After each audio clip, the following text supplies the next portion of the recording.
Depois a pergunta foi, então, mas esse Igbá vai ser enterrado depois de comer ao 7º dia?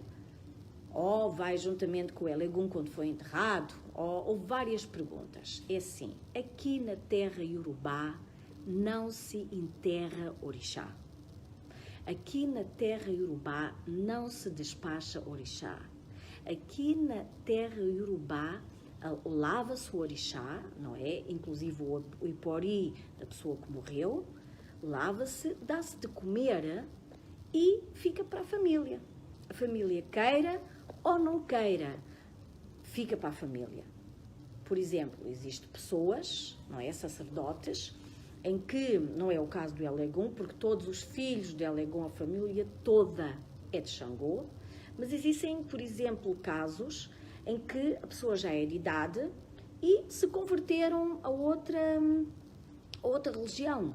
Ou, pronto, decidiram ser muçulmanos ou cristãos, ou decidiram absolutamente não fazer parte de religião nenhuma. Nunca se enterra o Igbá do orixá aqui.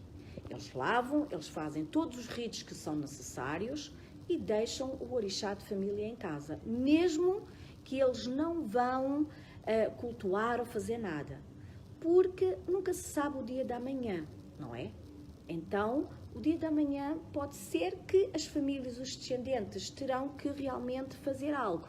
Eles nunca enterram aqui o orixá. Então, é para deixar aqui bem claro, porque houve várias perguntas, as pessoas a perguntarem se o Igbá iria ser enterrado, ou se o Igbá de Xangô, do Xangô de Ilê, iria ser despachado. Não. Não foi despachado, não foi enterrado. Depois de comer o amalá e o beguiri, voltou novamente para o sítio onde ele estava. Porque as famílias têm o seu orixá de família e a casa do Elegum, Xangô de Ilê, tem um cantozinho onde tem o Xangô da família, onde a família toda cultua o Xangô, independentemente de ser o ipori dele ou não. Ficou agora o ipori dele juntamente com o Xangô de família.